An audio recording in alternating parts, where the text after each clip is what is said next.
Are IVF babies endangered? It's unbelievable to think that a medical treatment created to help build families for people suffering from the disease of infertility could be stopped in an effort to protect children. But this is exactly what happened in Alabama. For 2 weeks, from February 21st to March 6, 2024, IVF stopped in the state of Alabama after the Supreme Court of Alabama ruled that frozen embryos have the same rights as living children.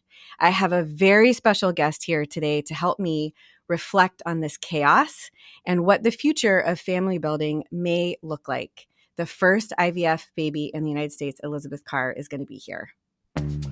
Welcome to Baby or Bust Fertility Podcast, the podcast with interviews and in-depth discussions on all things reproductive health. It's created to support anyone curious about infertility, miscarriage, and early pregnancy. I'm your host, Dr. Lora Shahine, a double board-certified OBGYN and reproductive endocrinologist and former fertility and IVF patient myself, helping build families for almost 20 years. And I'm dedicated to supporting and educating you on your family building journey. Elizabeth Carr needs no introduction to the fertility community. Since her birth was announced on the 1981 cover of Time magazine as the first IVF baby born in the United States, she's been in the public eye as a symbol of advancements in science and medicine and a spokesperson to protect reproductive rights. Most recently attending the President's State of the Union address last week as a guest of Virginia Senator Tim Kaine. Welcome to the show, Elizabeth. Thanks so much for having me. I'm so happy to be here. Oh, I am so excited to have you here. I know that the last couple weeks, the last month for you have been an absolute whirlwind, and your advocacy and your speaking out for the entire IVF community, I know must leave you exhausted, but I can't tell you how much I appreciate it. Thank you. Yeah, I mean, I've been drinking a lot of coffee. A lot of coffee. Yeah, it's absolutely amazing. And I really do want to hear your thoughts on what everything that happened in Alabama and what that means. I want to hear what it was like to be at the State of the Union and just kind of know where we go from here.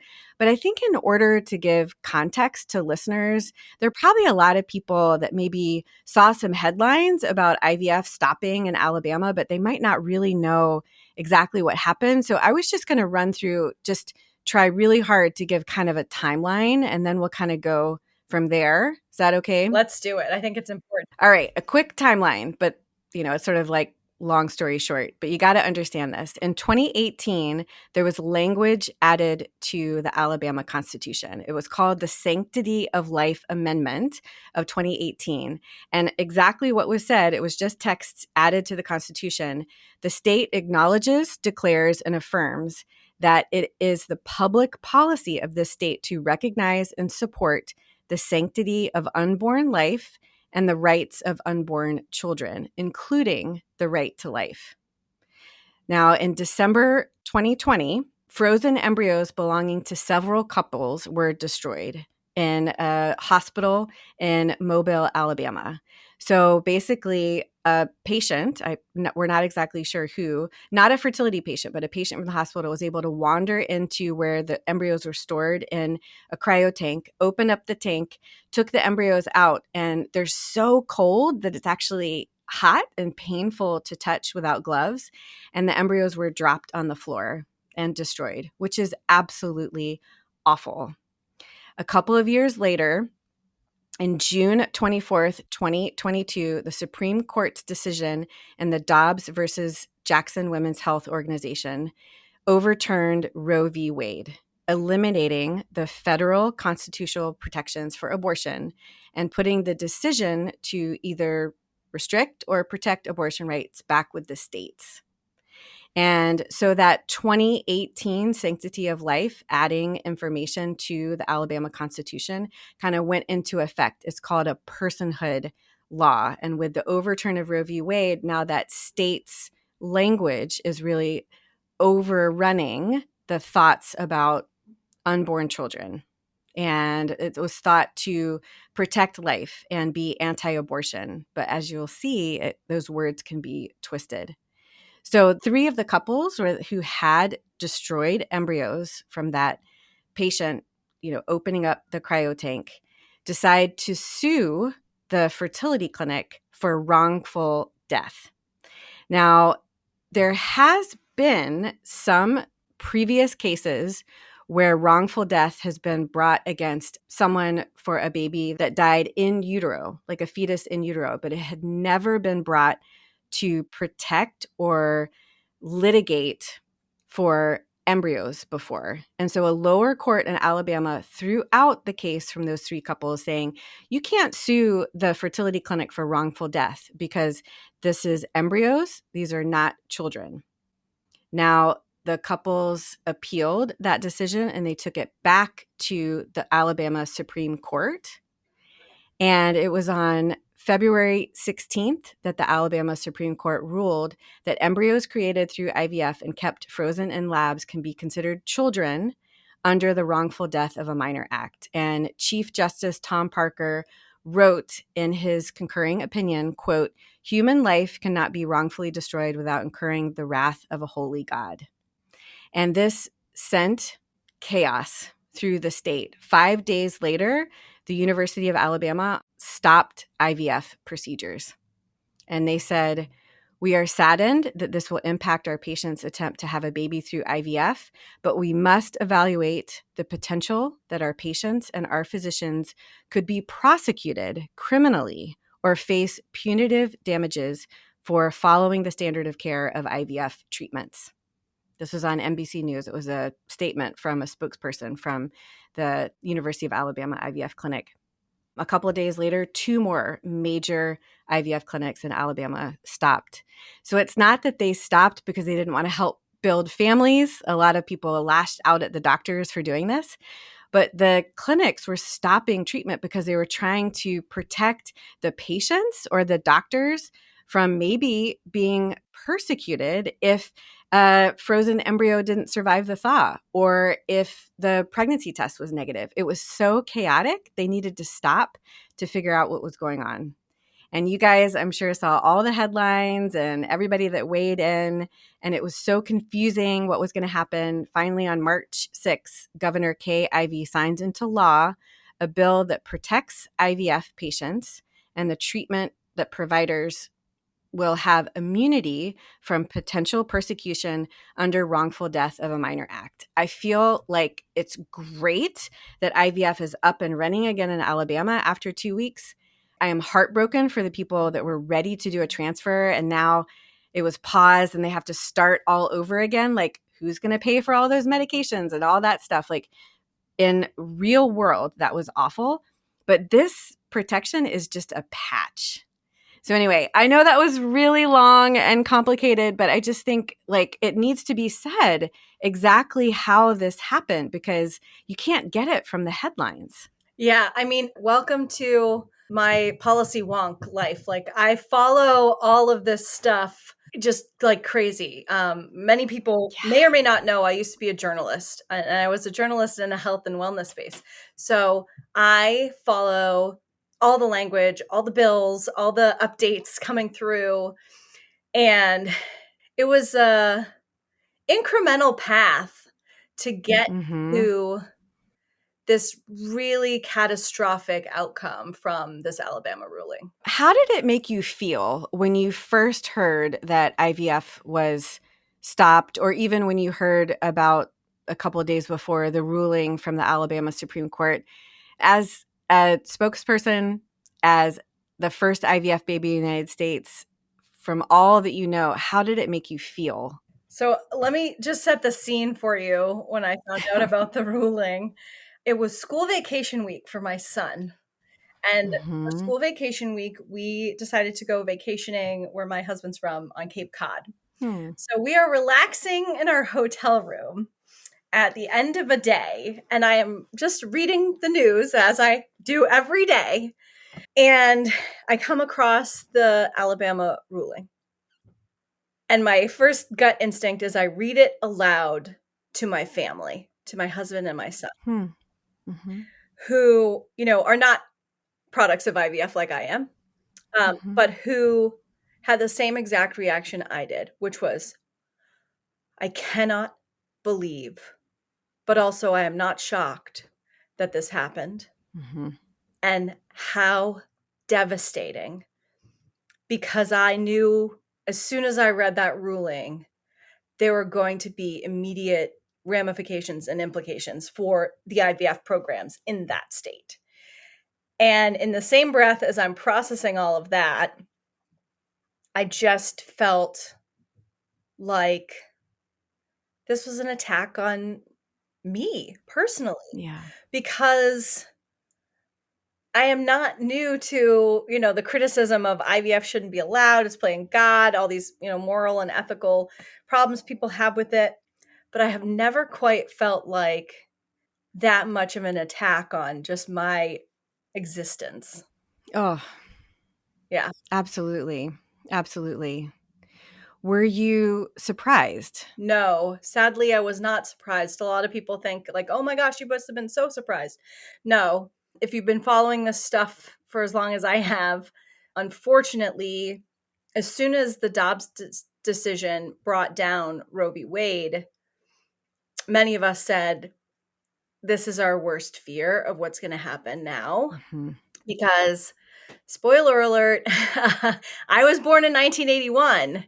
The law of the land was still Roe v. Wade, and IVF had a lot of those kind of protections under Roe v. Wade. So this was the first time with this Alabama ruling that it was like IVF is, we don't have that protection, that same protection. So this is a different kind of assault that we've never really faced before. Yeah. I saw honestly, in those 2 weeks, I saw you everywhere and I was like, oh, there's Elizabeth. And I was so happy to see you, kind of out there and speaking. And there was one headline that said, you said, I feel like an endangered species. Did you say that? Because sometimes journalists get things wrong. Yeah. So in the hours really after I started processing this ruling, I did what I typically do, which is, as a writer, a lot of the way that I process the world and what's going on around me is I write. And so I started to write a piece about this ruling and what I thought it meant for people like me or people who wanted to access IVF. And so that's where the line about feeling like an endangered species came from. I actually wrote a piece for the local NPR station up here in Boston. And I was writing it at the same time an editor there was contacting me, and she said, well, it would be a really tight turnaround. I said, don't worry, I've already started writing. I'll get it to you in a few hours. Because I felt like it was so important that people just hear from somebody who unfortunately has been under this kind of spotlight and scrutiny before. Yeah. Because it can be a really lonely and scary place. Yeah, absolutely. And we hear so much from people that are seeking treatment through IVF, but 2% of the population in the United States is born from IVF. You are not alone. There are actually a lot of people that are feeling the same way. And I think what you did and said and resonated with so many people.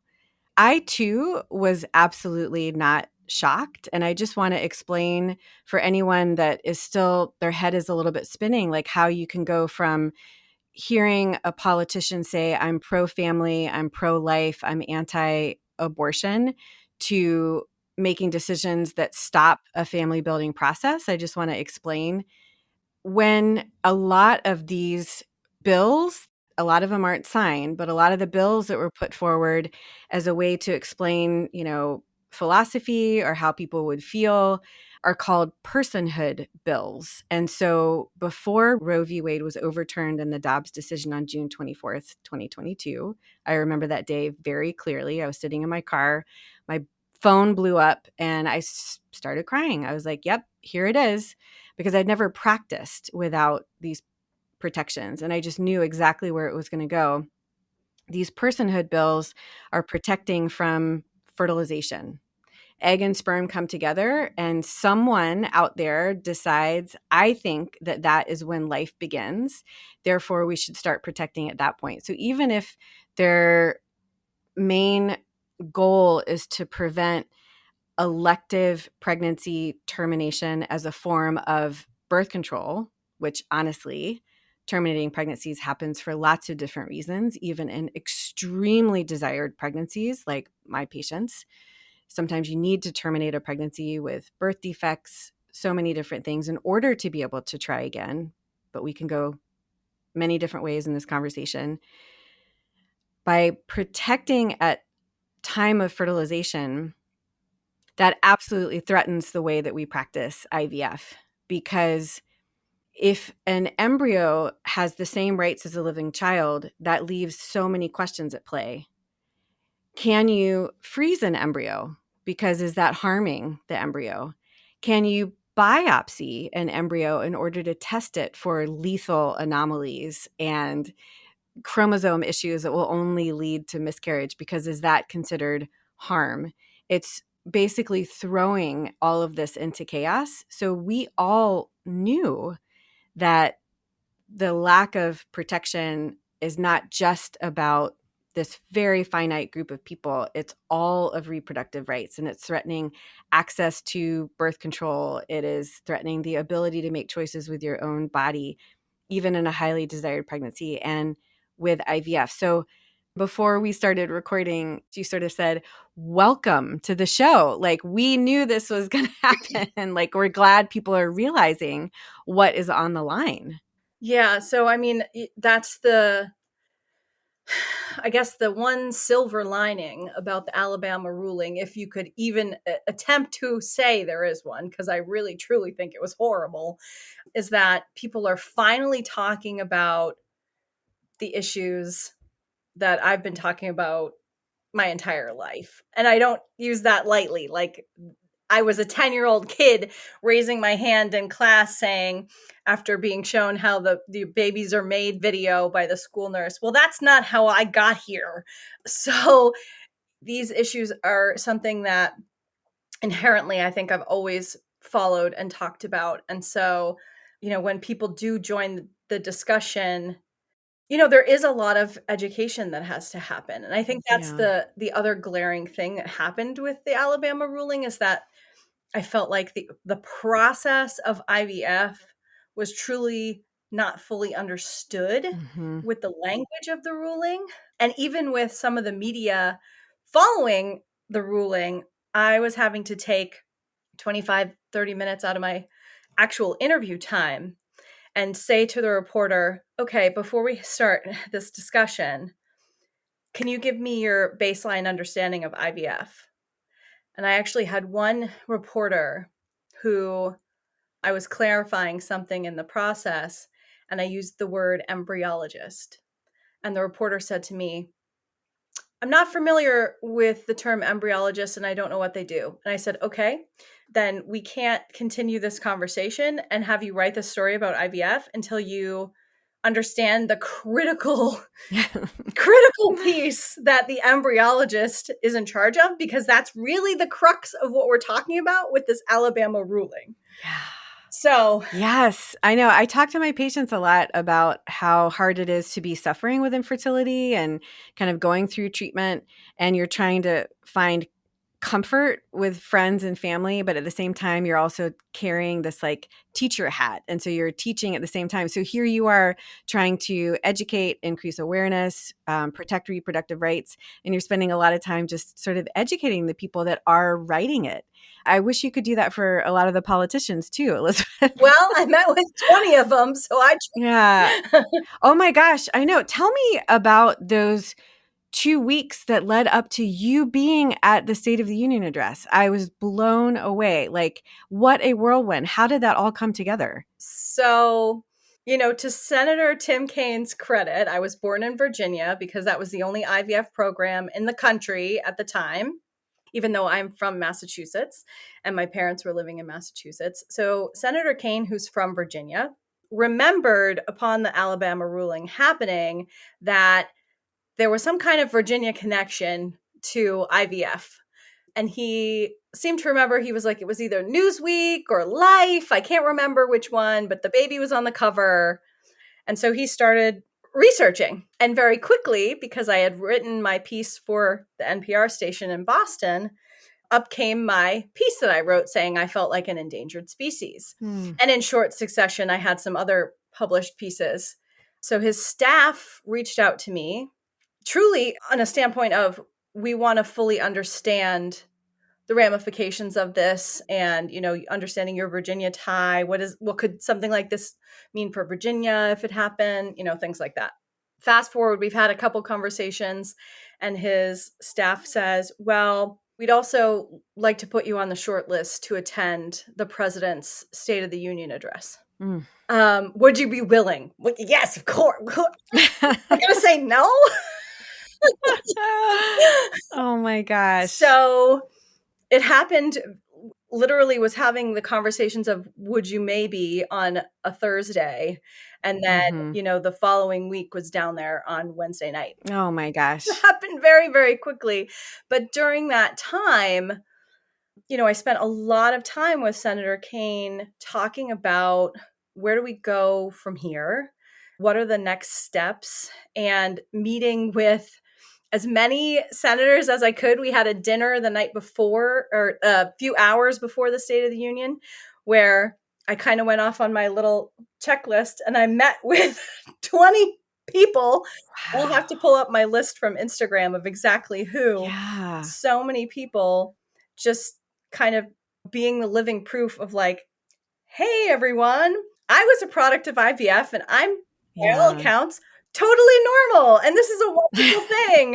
And it's not just for those experiencing infertility. If you want to have genetic screening for terrible diseases, like you noted, if you're a same-sex couple and you want to build your family. So I was trying to really broaden their knowledge base of like, this is not just a tiny segment of the population experiencing infertility. This is a lot of people that this is going to impact. Absolutely. And sometimes people are open to, and it really resonates with people undergoing treatment for a cancer diagnosis. And they know, oh yeah, chemotherapy, radiation, that will prevent somebody from being able to have a baby in the future. And oh yeah, you can freeze your eggs before you get treatment. And we have incredible survival now after cancer treatment. And so people can go on to have their families, but not unless they do IVF. So sometimes people can start to realize, I mean, just like terminating a pregnancy is not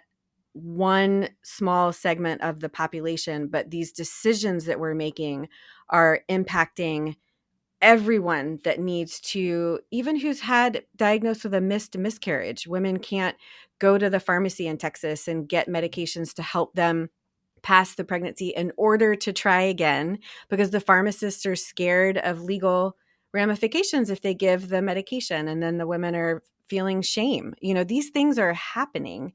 And like you said, IVF is not just somebody being flippant and forgot to have a baby and focused on their career, and now they're, in air quotes, you know, advanced maternal age, and, you know, just let's just do IVF. Oh my gosh, what they're doing is impacting so many different people, and it has reaching ramifications. And I just feel like that narrative needs to be understood. It's not just these little, you know, isolated things. Yeah, exactly. And that was kind of what I was doing while I was there, was stressing that. And that's why Senator Kaine and I were doing so much press, because to his credit, we both recognized that this is the moment that people are paying attention to these conversations. And so it is really our duty to educate people and have them understand the full scope of what these legal laws and wording can actually mean. Exactly. What was it like actually in Congress? I mean, I did see a lot of people wearing white as a symbol for protecting reproductive rights. You know, I did watch the State of the Union. I thought there was a lot of interesting things, but people are also yelling at each other. You know, what was it like from your perspective being in the room? Yeah, absolutely a surreal experience, obviously. And yes, so many people were wearing white for reproductive rights. But what you probably couldn't see on TV was that a lot of us were wearing our orange ribbons for Mm, infertility awareness. And even Senator Kane had one on for the entire time that I was with him, which is just lovely. that's great. I had a gut feeling that IVF would be at least acknowledged, if not a nod to in President Biden's speech, but I was not expecting that it would be in the opening paragraphs, Yeah. which I was sitting up in the gallery where we're all supposed to be very quiet because the congressmen are down on the floor, the senators are down on the floor, and we're up pretty high. And, I wanted to do a like woo woo, like an Arsenio Hall cheer, but I didn't, because I thought it was so important, that at least some politicians are recognizing what this actually means and what this Yeah. looks like for people. So I thought that was a very valuable moment. And of course, everybody who was sitting around me, because we all were, talking before the speech started. Well, who are you here as a guest of, and what's your connection? And so everybody found out, oh, that's the IVF baby. And so when he mentioned IVF, everybody's kind of elbowing me, and I'm like Oh, trying to be well behaved. So oh, crazy. just incredible, incredible experience of a lifetime, truly. We are going to get back to talking to Elizabeth in just a second. I want to pause and just remind you how important it is to review this show so other people can find it on any podcast listening app that you use, whether it's Apple, Spotify, YouTube. This, podcast is on YouTube. I found this review from Captain Kate from February 11th. Thank you, Dr. Shahine, for this podcast. My husband and I have been struggling with recurrent miscarriages. This podcast, along with your YouTube videos, has given me so much hope, and I've learned so much from you. Thank you for all that you do. You are wonderful. Well, Captain Kate, you are wonderful too, and I really appreciate your taking the time to put these kind words out there. It means a lot. Now, let's get back to the show. You've touched on this a little bit, but I'd love to flesh out a little bit more your perspective on why IVF is so polarizing. I mean, why is it that some people think it's just this amazing way to build a family and other people think that it's just absolutely against nature and amoral? And what is that sort of polarization, that tension? Yeah. So, that tension has been around since I was born, unfortunately, and really since Louise Brown, who was the first in the world, was born. There's always been this sense that people who are against it think it's tampering with God or playing with nature, as you alluded to. And that's just such a hard thing for myself and my family to kind of wrap our brains around, because I think there's probably nothing more natural than people wanting to create the family of their dreams. Mm-hmm. So it's always been a very hard thing for me to kind of reconcile and understand that point of view, truthfully. I did have a colleague when I was at the Boston Globe who, before I was born, wrote a column about how IVF would lead to an army of clones and designer babies.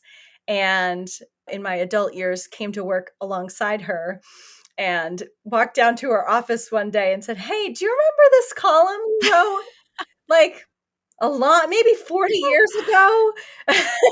and Wow. we had a very frank and interesting discussion that a lot of that vitriol that she was writing was really fear-based. Mm. And so I always give people the benefit of the doubt. And that is why I always start with education. I always ask, well, tell me your understanding of reproductive technologies, especially, Mhm. IVF in my case.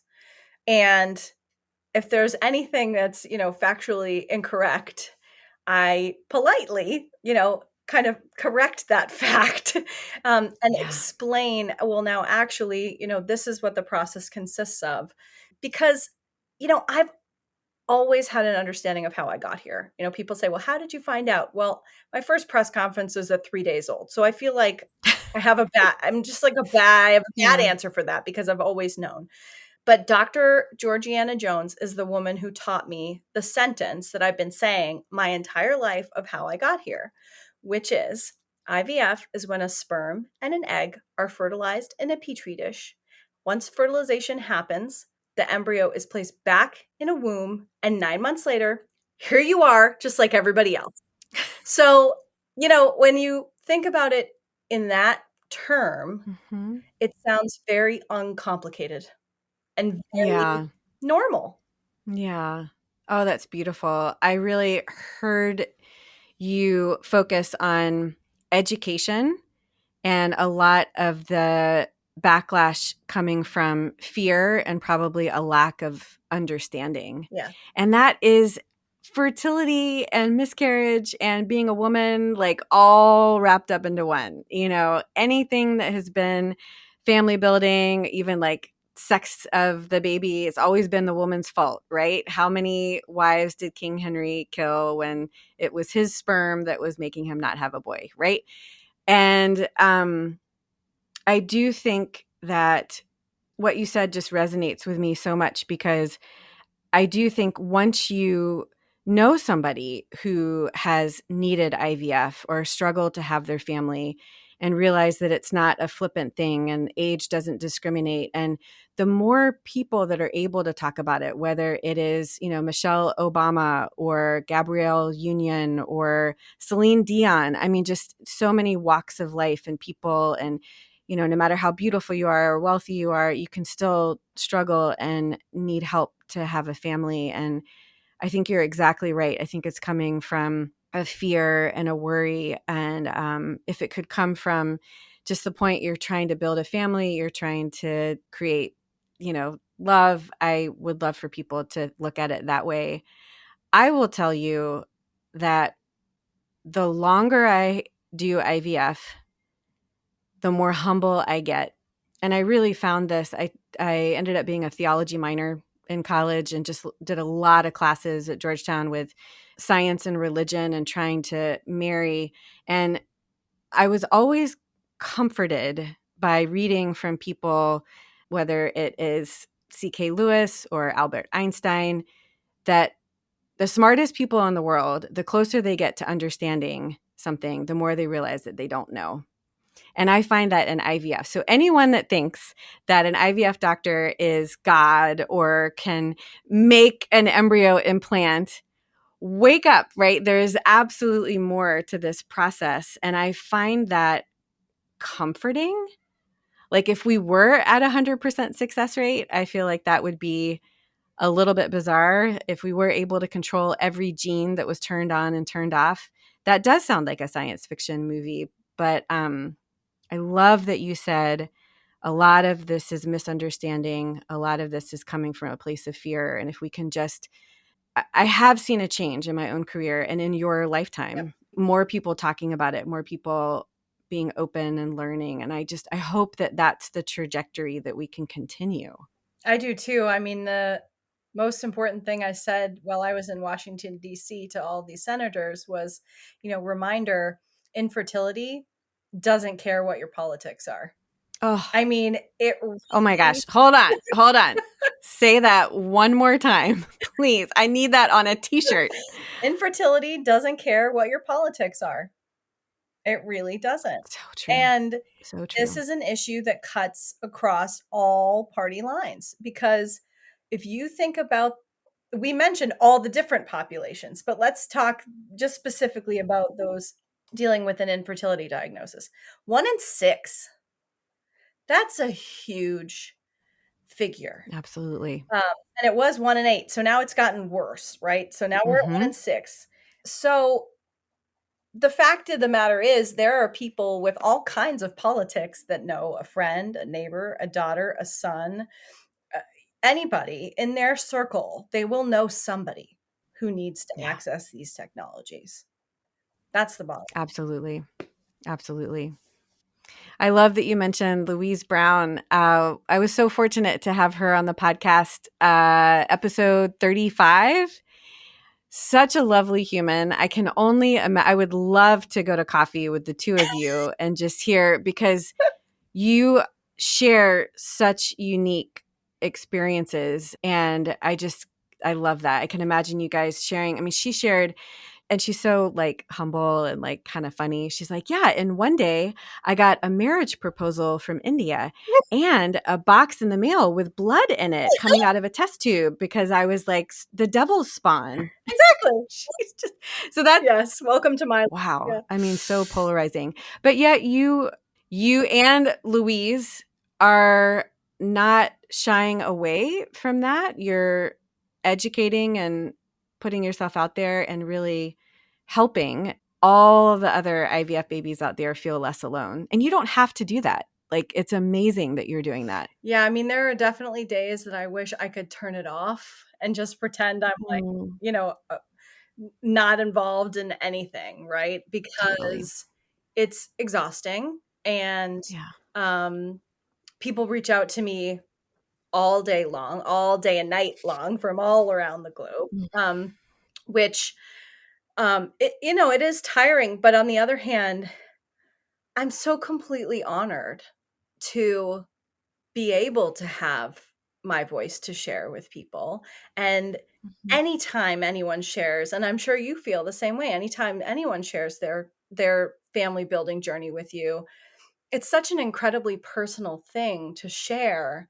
And it just feels like what a privilege for somebody to share that with me. And I really hold it in the highest regard, because telling a story like that is not easy to do, even with your immediate family, sometimes. So, um, on the other hand, I also feel like I was so fortunate to be brought into this world through doctors and science and all sorts of hard work that I've never found the proper words to say thank you. Like, thank you just seems totally inadequate, for Mm. everything that everybody that brought me into this world did, and Mhm. continues to do. And so my helping drive the industry forward and helping patients is really my way of saying thank you. Oh, that is so beautiful, Elizabeth. Your advocacy is a way of saying thank you. That's beautiful. Really is. Well, I mean, but I'm being totally sarcastic when I say this, but IVF is back on in Alabama. So we're done, right? Everything wrapped up in a nice little bow and we can just go on with our lives. That was a little dramatic. So we're done, right? I wish it were that simple. Wouldn't it be nice if it were that simple? No, I sadly, know. we're not done. We've got a lot of these battles ahead, I think. I was comparing notes with my friends at Resolve, and we guesstimated that we've been fighting these personhood bills for at least 16 years. And Yeah. those are the bills that like not a lot of people heard about, that we were fighting, kind of, that nobody paid attention to. Well, because I don't think people realize the ramifications like people in the fertility community do. So I think people would care if they understand. And I think that's what this horrible 2 weeks in Alabama has shown. And I feel like even now, so resolve.org, incredible nonprofit organization that supports people with education and support groups, but really has focused on advocacy in the last couple of years. My nonprofit, Doctors for Yep. Fertility, and ASRM, the American Society of Reproductive Medicine, I think of us as like a trifecta, Oh, really educating and helping in different ways. And I mean, just follow Resolve and all of these people on Instagram, and you'll see we now have a battle in Oklahoma and we have one in Iowa. And I feel like it's like whack-a-mole. We took all this energy, incredible outreach in Alabama, and it was successful. But how are people not going to kind of get numb to it? Like, okay, now we got to do all this effort in Idaho. Now we got to do all this effort in Oklahoma. How do we keep the momentum, Elizabeth? so The other thing that people probably don't know about me, and Dr. Lora can see behind me my bibs, my running bibs. I'm an endurance Oh. runner, and I think about this fight for reproductive rights like a marathon. So when you run Mhm. a marathon, which is 26.2 miles long, which is a lot of miles, if you think about it, you don't want to give up on that last 0.2. That's what really gets you. You can go the whole 26 miles in my Mhm. experience and feel pretty good, right? But when you get to that last 0.2, you are just so tired and all you want to do is stop or walk. And that is exactly the moment that you have to remind yourself, I didn't come this far to only come this far. And you have to keep going, and it is exhausting and it is grueling, and you need to take fuel. Like, it's kind of akin to self-care. You need to take those moments of protecting your peace, saying no, having boundaries, Mhm. finding other people that are kind of in this fight with you to collectively say, yes, I'm tired too, but here's your cup of coffee, let's keep going. That's really what I equate it to. Is this is a marathon, and Mhm. it's not going to be over anytime soon, but we're all running alongside of each other. So when you get tired, Yeah. you just need to look over at the person next to you and realize Yeah. they're not going to stop. So Yeah. neither should you. Absolutely. Yeah, and I think, what happened with the Dobbs decision and overturning Roe v. Wade, it got rid of federal protection for a lot of things. And so we are seeing this state by state fight that needs to happen. Let's say education, maybe not fight, but, passionate discussions and advocacy. But there is a national bill up for discussion with Senator Duckworth and Kane, right? Yes, Kane was a co-sponsor of Senator Duckworth's bill. I'm probably going to get the exact title wrong, but it's basically the Access to Family Building Act. And it asks for national protection for IVF. And just so people know, that bill has come onto the Senate floor once. And they tried to get it passed by something called unanimous consent, which is a fancy way of saying everybody needs to agree on this bill in order for it to pass. So if Mhm. even one person says, I don't agree, it fails, which is Yeah. exactly what happened. We had one person who was the dissenting vote. And so the bill did not advance.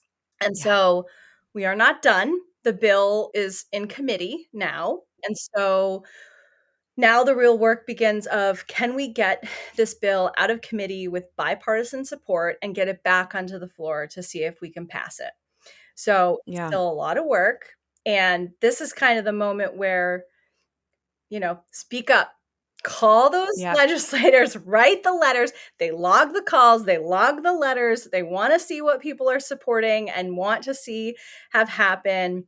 This is the moment to keep telling our stories and sharing our voices because they're all listening. Yes, I totally agree. And now is the time. And what an incredible time, because we have a very big election coming up at the end of this year. And, these things are something that you can speak up to now. I will definitely put links in the show notes here to doctorsforfertility.com, resolve.org, and asrm.org.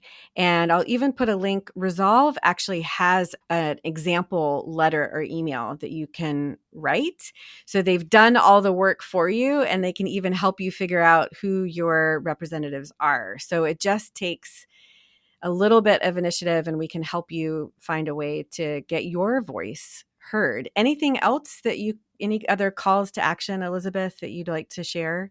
Yeah, I think the other big thing, like I said, is, take that time for yourself when you are exhausted in this advocacy world, or even if you're the educator in your family explaining all of this to people, and don't be afraid to reach out, right? Like, believe it or not, I try and answer every single Instagram message that comes in my inbox. I am very active on Instagram. So if you message and you reach out, you're getting me, you're talking to me. I always respond. It may not be super fast, but I always Oh, respond because I think it's so important to remember that we can lean on each other in the most difficult times.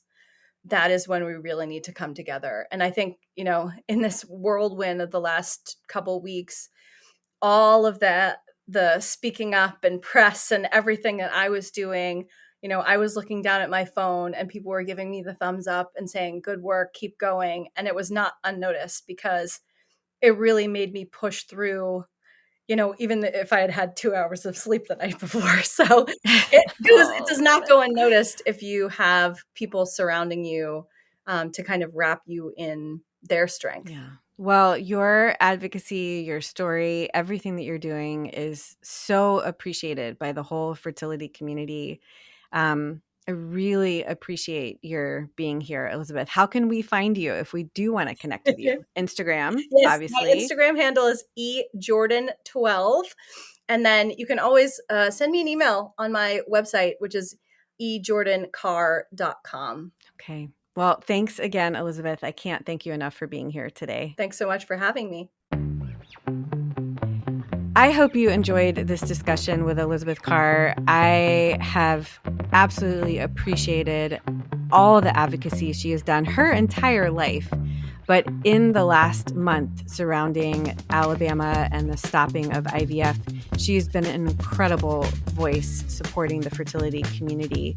I really appreciate her calls to action and explaining that this is not a sprint that is over. We're so glad IVF is back on in Alabama, but this is a marathon to protect IVF everywhere, and giving the information, resolve.org, asrm.org, and doctorsforfertility.com. Follow those nonprofit organizations, support with donations if at all possible, and be sure and write to your representatives and let them know how you feel, because that's the only way anything is going to change. Find this episode and all others at my website, drlorashahine.com, and on my YouTube channel. Find more educational information on Instagram and TikTok. I just love teaching. Please send us an email at hello@drlorashahine.com. Let us know anybody you'd like us to interview, any topics that you'd like us to cover. Just let us know. We're excited to hear from you. Thank you to our friends at Seattle Sperm Bank and Braze Run Production for sponsoring the show. Thank you to my producer, Shannon Perry, and her wonderful team at Audiotocracy. This is your host, Dr. Lora Shahine. See you next week. And until then, wishing you love, luck, and pineapples.